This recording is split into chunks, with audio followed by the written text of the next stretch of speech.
một cái lăng sắp được dùng lúc càng mỏng nít vô đã nền có càng đôi đoá từ nhà nó sai cho cô này lại dòng khá nhiều đấy giáo sư mục sư giữa nó lại có càng bước như là cái nhà là lưu bằng lời đáo lên đồng vật khẩu luận ngay cái là nó rất là bạn nhẹ dòng mà có trình hướng nhận mông nít ít càng đôi đoá từ nhà càng ít vợ win rồi càng lại thầu vừa đang tạo bốc bên làn đấy lui lời đáo sẽ ngại lại đạo căn thầu nó lên trong nhận hai cái cất tôi mục sư là pro cất như tùy ngã nó có cái nhà là luôn bà lại này mày về đấy ở đây là bà bởi vì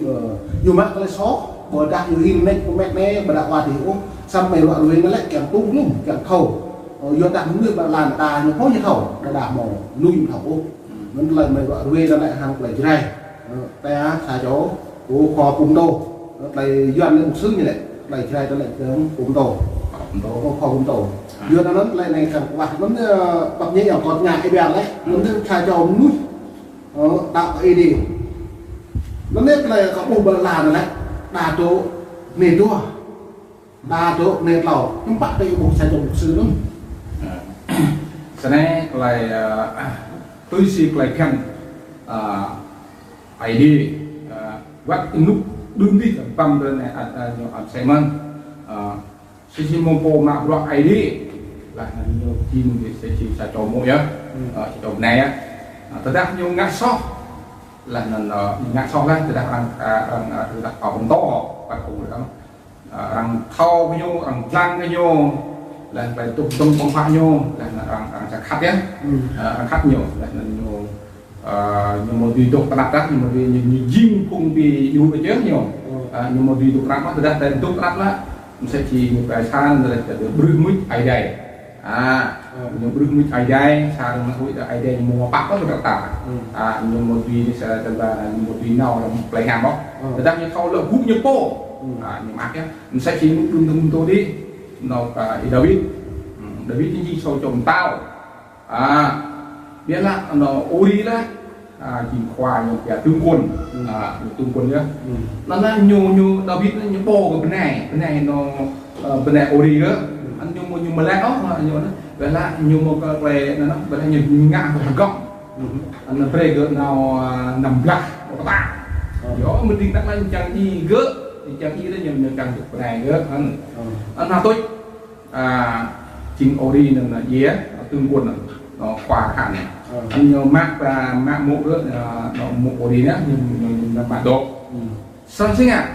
bên này là nhiều một chẳng thuộc David đó bên đây là im mạc còn mạc gỗ như này là nhiều tốt sinh nhiều món mắc mà đây là mung nó là ai đi trăm nhiêu bao nhiêu là nó sẽ chỉ khoa phân lâu rằng là sẽ sinh well rằng lại cái nhiều xong chỉ nhiều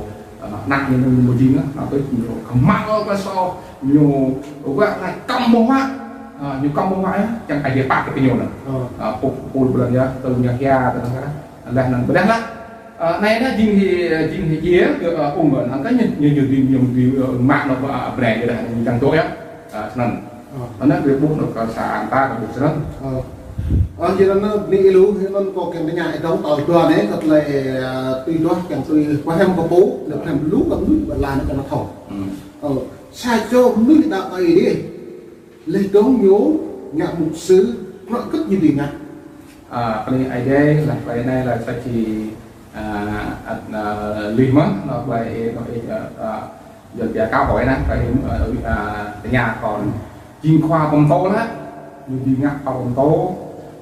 như đi ngặt bà tem như đi ngặt bị cô mô răng bây giờ na cho nên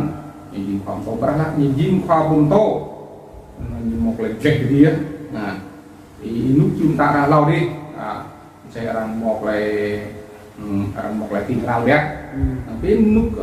ta này na nhưng mong sẽ chỉ mong mình sẽ chỉ về hình ảnh như cô sẽ đặt là tôi sẽ đánh khác lá lên nút sẽ chỉ về dọc ta mình là nhiều sẽ chỉ thêm thế họ thêm giá khách thêm khách thêm á sẽ chỉ cùng bạc tích là do khách bạc tích nên chân nó khoa cùng to nên là em mà đua phun nó phun là nhìn khoa cùng to đó về làm một mọi chiếu ta lo là chiếu khoa cùng to nên nhìn cùng to lâu nhìn khoa thằng giang đó đang nhìn khai thằng giang là nhìn nó nhìn về nhìn cùng to nó chui mới thổ chui khúng mất em nhìn về cái một vụ này một béo nó tài liệu như rèm nó sẽ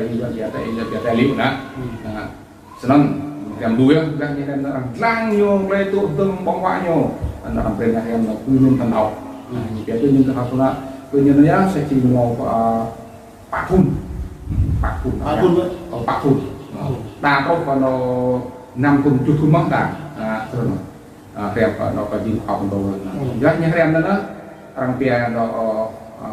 dân bia một sư nhiệm chức đấy á rằng mình bằng được lắng đó cái lòng kia nó lòng ra ra nhưng mà chìm khoa phòng to nó chẳng như bia nó uy quyền rất đó rằng mò nó chạy nút ta này là mò luôn rồi mò qua nó ở lăng đó nút ta nó rằng bia mò hội đông mò bia lễ hội rằng nào làm cùng dốc sĩ rằng cái món ở đây sẽ chẳng là như lẽ về ta tập tay cái nhung cổ đồng po lò răng giáp lẽ đặt tay như là dao nhung cho nên biết nó không cùng là giáp hai anh con sẽ từng lâu sẽ thì phước âm là mọi dòng cùng quái hàng đặt tay cái nhung là mò lem á mò lem hôi mất nên là lùng đăng nhung là thằng đó trong ra là một sự rất là hàng dạo qua nhung vì lúc nó có cái nhà này lại vừa thật là to hồi tôi múc cái nhà này nó bị đút xăm nhiều mò cái thích nhiều bằng này đấy muốn tú sai cho một sư như tùy ở lệ nhập nó đấy tôi ấy đi một từ này lên đừng vừa bình đáo đút nhú tùy nhận một em đút như tạm nhận một sư trường hợp nhiều lệ lò nhiều bước sai chỗ thì gì á càng ở lệ rồi những bạn cố đọc đút để như tùy mà ở lệ nó cố chỉ gì nhiều cách như chim hoa hồng to chính ấy ạ có cáo mình tùy tôi có em biết nhiều tem biết nhiều trong ngã bà tem lắm còn sẽ chỉ quay ngã bà tem thì nhiều ta chim hoa hồng to nhiều chim cũng đắp cũng đắp vâng ạ nhiều thứ cho lẽ mất là nhiều thứ cho lẽ là điều cho ai đây tùy mà tùy bên khác quay ngã bà tem một điều điều này một điều là giờ cho nó lại này lại vừa lại tích nắm nước bờ là này này nên mình vào là tỉnh này vừa ta hàm màu lu cật lấy giờ một cái từng ta lại cần mục sư bất giờ lệ và ta tôi ta kinh mà có một lu cứ như đấy trong lại một cô ấy cần mục sư một đặc ú bữa đặt một đặc lắc bữa đặt một con tôm đi gần mục sư bữa khác là từ lại một cô bữa khác mình gần mục sư bữa khác là đầu tiên là người đa mục sư thì cũng tắc hết một màu nào nhưng bạn này nhiều bình đạo đức là bình túi mà cho nên này là như chặt ai đi là đi mua từ nhà còn market chẳng là thầu sao mà quân mục sư mà dưng khoa bom to từ đằng nuôi từ quân mục sư dưng khoa bom to nuôi là gì luôn trên hết ngàn khi mà đi nhận thì hai cùng cái lúc đó thành mọi idea cho mong giờ lại là anh ta là cái ai nó ta gọi là gì một thì một câu hỏi tụi mình thì ai đi cho cách nó là đi đi thì là chân nên chinh lấy hầm dùng hành lên đứng có cái nhà bé cái làm ý biết bằng cái này đáo giờ nó sai cho một sư như tôi dạc mắt trùm cửa gần nhau nhân kỳ thật ra là tôi làm play làm buôn và làm được cả còn làm doanh được một cái mò lú cùng dòng tay và mò nó lú tua cho những cái nó cung lê từจากlú tua cho làm cái là cái mua là lú tua bình ra sẵn chỉ khá khoa cùng tô còn nhiều con phần về đề núi như vậy đó là cô tha thằng giác hơn những cái cũng bạn chút nó có những cái bạn con nhiều thực ra bạn con nhiều nhưng một rễ nhầm tổ như căn tiền tổ bạn còn nhầm đầu tiên nhầm to thì nhầm to bắt cứ một sự nào thì nhầm to hết đấy là lấy những cái như thế thực ra thì món cùng về làm việc hem đó mà là tiếp từ việc đi quan đó về hem á mà không to chẳng đi một phòng tổ ai đi một thứ yếu từ việc công là đem từ về bóc rễ để bọc lên nhà em chẳng thầu cho nó tuy xì quay hem làm cái mỏ sang cũng phú để sang ai đi họ sang ai đi làm tái sang ai đi và nó chính sang phú sang trưng vậy nó làm là kèm này nó là cái mỏ mưa là cái là vì mưa là lò thùng còn qua thùng lò thùng lên để cái hòm thôi giờ nó bị bằng lại tích đã bột nuôi cái bùn sang vật cả nuôi này đổi tóc vật nuôi độ lại ngày này ngày đó đã cao tiếp ở trong này giờ nó đã lệ lại mục sư như lệ bột họ được lệ ô nào nào chứ giờ nó có một nó nào tôi cả huyền được cái đấy một cái nhà có màu rồi còn lại bạc nhẹ lại này có màu dòng trời đẹp là ra của anh lại được trập lại được màu sản lúa mục sư sang mục sư nó lại ai nhô biết nuôi mất hậu lệ lệ tôi sẽ ta liệt lệ này người ta có màu bước yếu nào cái là anh dùng được đỉnh nó là còn một nào của mục sư đạt đến độ sáng ha cứ mục sư ông màu nhỏ lấy hậu lệ ra mục sư chắc và chào quên ít cô thay dân lấy đi họ lấy a đi và chào ít quyền để hậu lệ tưới hậu lệ đấy nhở mục sư một cái hậu lệ bộ chào quên với gỡ cứ được gần mục sư tầm nào tầm đá mục sư coi như là có cùn của họ cái nhập luôn thầy kim sẽ thầy tim sẽ thầy tim nhưng bạn là mục sư này sebenarnya saya sih nyomot saya biasa chim qua công tô thì gọi lại đi là ta là cũng rất nhiều ta một điều gì không và đặc biệt là khoa trong công khoa sáng và mang lại bị cô bên này đấy là cùng nó khang thằng giang nên mà đặc là khoa công tô như gì ngàm mà đặc là như nào thì khoa công tô công đang uy quyền với nhau đang kiên và xa cây nắng một việc là những bộ đề ngạn gì ngạn nào bên đó khoa công tô là nhiều ngạn căn treo là căn thành bị sỏi đi sót không được cái giờ nó mệt và đã định cái bô lại và về là hôm đó lại một loại nuôi để mất rồi về tây cao cũ mệt và chính của đảo vừa đã là lu lấy tùy đoa tùy đi nha lấy hem nào tây cao cũ có bông lại lấy hem cũng như hem là sầm quá rồi đạt hỏi cũng hẹp dọn như là như lễ mất ta tiếp làm học đi học mãi nhiều học đi đó là cái quân cầm chuông cái kẹt có đã có hẻm rồi này đã quân cầm chuông cái kẹt tạo nó tự biểu có dọn nó lại này là nguyên nguyên và dòng đời là bọn nguyên là lại mời càng tung lung hí dọn ta đã buộc ra này là tiếp là cái thau này lú mục sử lú mà hay trong nhà lú mà nó rằng nhà có hết bạn lại mục sư vậy là cho nên còn lo cho nên chụp với cái mình như nó có cái nhà ấy hết bạn nó là còn saya chỉ lòng nó bị bè lại doát như bè nó luột là cái luột hội thánh về luột hội thánh là luột nó tống nó hội nó quy là đặt về vắt mò tông nó hội mà đặt vắt ra mò tông nó hội rồi tục là đặt ăn đặt từ đặt bên này là tụ mò mà là cái ta tụ bên này phản là ta chỉ học tổ môn tùy giả tùy mà ta mà dùng từ này luôn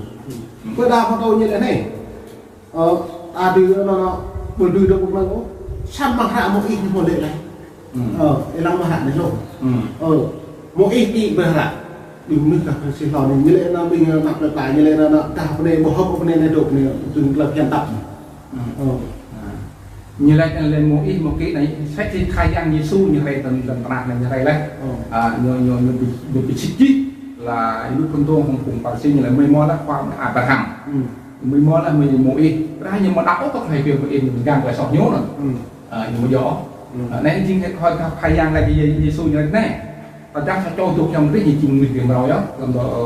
cho thằng cô thì mà là làm một chụp và chắc là ra tụ một lo tụ nó là tính xong lại thì lúc một giờ tụ một lại được ngồi có mà to tàn mình cái lúc xa đó có cái nhà đó một lại đấy ít bằng đó dòng trời làm đấy này quất có đồ Việt Nam có một mất quất còn trong kẹt dùng nhau người ta ebook xa cho ông lưu shop như này xa cho chụp nền tu học nền lao như chụp ở năm nhớ ra cũng hẹp ý đi bởi dự ý là đào có nhiều nổ một hẹp ý đi xong kẹt đây một là nhiều hẹp như lệ nên cá đầu nó là gì một cái là mình gọi là tuy xịt lại thì lúc nó sẽ chỉ follow như đó chít ít có bùn rồi cái về lít để toa cái lần mà là như là ra vết cùng đường sóc lại để lúc đồ đạc lên tay ta mà mong nước nhiều người ta im mức lên thì mức như nào biết gì sai nhé được này nó là tôi comment là có một sẽ một hai đẹp không rồi liền mà nó có một tô xa chỗ là giảm tên phước bình nuôi đi lòng cái lòng nó mỗi là chỉnh bây giờ ta là lẽ ôm còn lẽ bữa này đi tao đi tên nằm một cái nhổ cứ nhổ ấy có giả thế bây giờ như tiền một tiền lượng dây mình dây dây lốt lắm dây mà nó nếu người ta là này ta tức là cái bộ ăn lại yếu nên tự nhiên tôi có nằm cái làm mặc lại xong nhổ như này cái con nó muốn nhập cái gì á cái đạo cái điều như đạo cái nhổ sao có moment nào mình thì có cái xí là cái nó cứ một đầu nhổ ấy tôi phải nằm nhổ của giả đẹp cái là đi tầm lo lúc đó bạn nhìn càng nó chót phải là đối nhưng mà lúc sau cả đối coi như bè hoài có từ bè hoài chả nên nhìn trong đang làm lưng thì dây không được tổn giờ nó nên bài làm thầy bố lăng cái bằng tập lại về từ đó từ nhà các bạn về này từ mượn này cố không to này lại như bạn về càng chạm trong AD cất tụ dùa đã chạm trong AD chạm trong AD đấy ta càng nhát ta lên nó cái chắc tôi nặng lên làm việc là cổ chẳng là thôi nó thành rồi từ đó tại sao AD mà đồ nè đua nè lẩu với mạng ta tới mình không về mình ăn đấy tôi càng đạo nhân đã tối mà mình thôn nè đòn lẩu mình này ta lại chết lại đào lại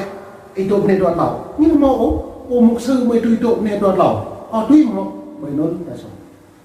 giờ nó đã bùng lua đằng lệnh dùng cả đạn này lại đạo lua nuôi thọ lại đạo ô đi thọ vậy sam pi bèm trọn nặng nhặt nó tầm năm mệt vào nó có từ tuột từ nhà có học nặng mà hơi này có tương biện đến mô biện mạnh có mà mỗ vừa đã có từ tuột kẻ từ nhà kẻ học nghe đi ô nhô này là mục sư chính đoạn về như càn lúi cả lệch mặt ơi mồ túc mục sư do nó lại này ta càng thêm gạt cả lẽ do đang nước được làm mò buộc lại ốc hẻm mò mình so sánh lối xong ta so lại nhé bạn ta không thỏa mà do nó thấy đi chỉ lấy làm yun ta được ta có được của được cổ do này không ai xong dân gian này ăn hao cá như này phải biết ăn năn thôi cái nó cắt một đi người đó mạng lại tiếp của ta đấy bởi vì ấy đi nhà hi nhiều prai ý so đây nhiều prai ý này mẫu nhiều prai mà cậu bạn ngạc đi hoặc anh tôi anh chỉ không ai sao đi xăm nhập tài thì mà thôi này mà cái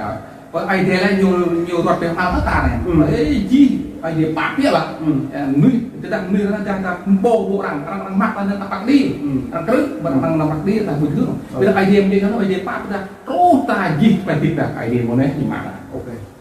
giờ nó đặt thôi là ta buộc cái bằng từ dòng từ mình về lại xưa lại mạc nó còn mong này có ni ed này ni cái bằng dòng từ là mình hồi chương trình gọi về cần đồng ni các bạn đi vào lại